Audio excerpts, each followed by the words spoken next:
my business, one of the problems I very quickly realized was how big my competition was. There's literally over 1,000 different contractors doing the same exact thing that I'm doing in the same exact county. So, how do you compete against that? The people I used to work for before I got my contractor's license, they personally had a budget of marketing for $250,000 every single year, just in marketing. Obviously, your first couple of years, that's not a budget that you're going to have, not even close to.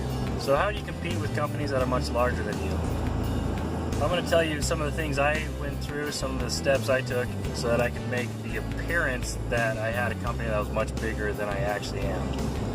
And honestly, that's the only way you're going to do it, to be able to compete with these companies that are multi-million dollar companies. You just got to know how to look bigger than you actually are.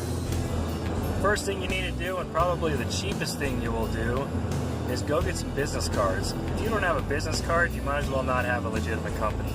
Everybody who has a legitimate business has a business card. It's the cheapest thing you can do. You're talking like 10 cents, 15 cents each business card, and you can hand them out to everybody. The quickest, most efficient, cheapest way to get the word out.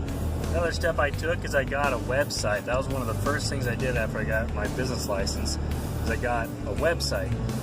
Every big company out there has a website.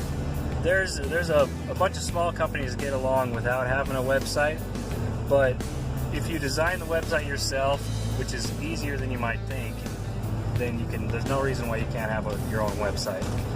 I go through GoDaddy.com personally, but there's HostGator, there's Bluehost, there's a bunch of these different web domain hosting sites that also offer a website builder for a fairly decent price. My first year cost me, I think, $14 for the entire year. That paid for the domain, and that paid for the website builder, and that also paid for an email address.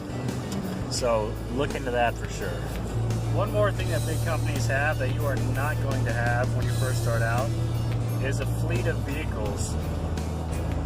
But you probably do have friends. What I did is I got some magnets, some nice looking advertising car magnets, and I asked my buddies if they'd drive around with these magnets inside of their car.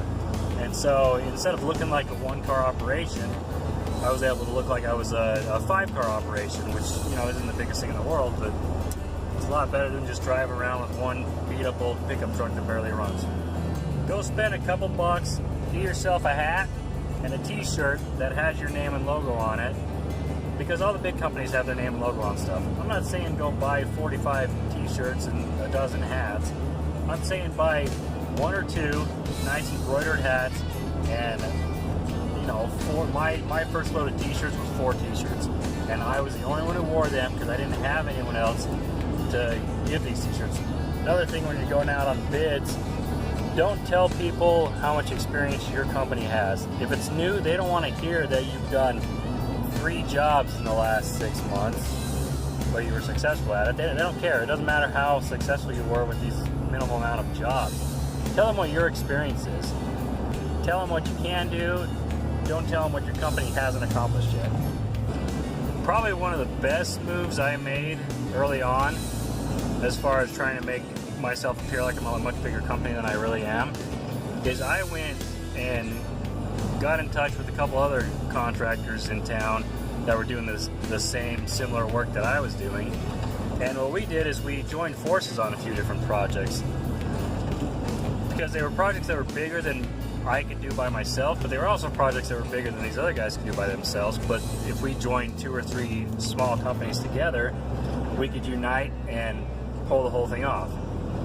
That worked out really well, and we just had kind of a labor rate understanding. We kind of billed each other for the hours, or some of the time we didn't even bill for the hours. It was more like, you help me frame this house, I'll help you frame that house, and there was never even a cash exchange. So that could open yourself up to getting burned, but if they're guys that you know and trust and you've worked with before, then it shouldn't be a problem, and that worked out really well for me. Well, that's sort of my ideas of how to appear like you're a bigger company than you are. In my mind, that's kind of the only way you can compete with these multi-million dollar companies when you're first starting out. You need to appear that you're not first starting out. You need to appear like you are a multi-million dollar company.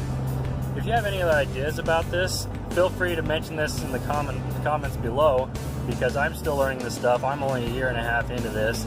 I'm much bigger than I was a year ago, but I'm still a really small company. So if you got any other ideas, let's talk about that. Let's get this community to grow a little bit. Other than that, I wish you luck, and I hope it all comes naturally to you, and I hope you can solidify your company in your position in your area. So good luck, and stay tuned for the next videos. Thanks for watching.